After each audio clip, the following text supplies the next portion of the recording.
ውድና የተከበራችሁ ኢትዮጵያውያን በሙሉ እንዴት ናችሁ? ሰላም ናችሁልኝ?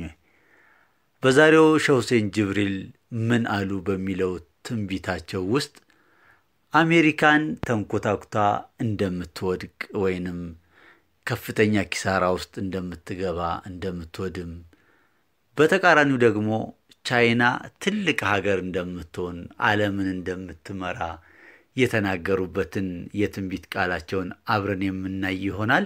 አሁን ቀጥታ ወደ ሼህ ሁሴን ጅብሪል ትንቢት።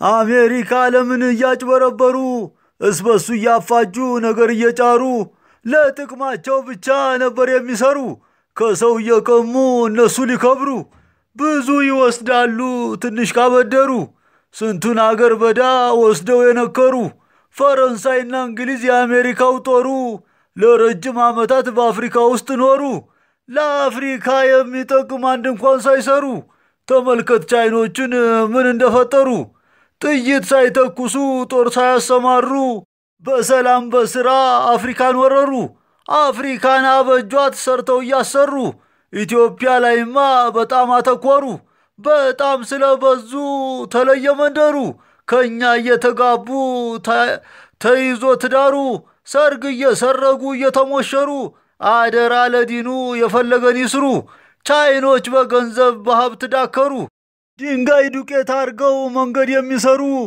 ጠብቅ ይመጣሉ ታዘበኝ ቢቀሩ አፍሪካውን አልፈው ለነጭ አበደሩ አሜሪካኖቹማ መጡ እየከሰሩ ሰው ስለበደሉ ይመስላል ነገሩ በሰው ተጫውተዋል ሳይቀምሷት አይቀሩ ቻይኖቹ አይቀሩም አፍሪካን ሳይመሩ ነጭ ያልሰራው ስራ ለአፍሪካ እየሰሩ በተለይ በኢትዮጵያ በጣም ተከበሩ አብዛኞቹ ለምደው ኢትዮጵያ ውስጥ ቀሩ በሆነው ባልሆነው ነጮች ሲባረሩ።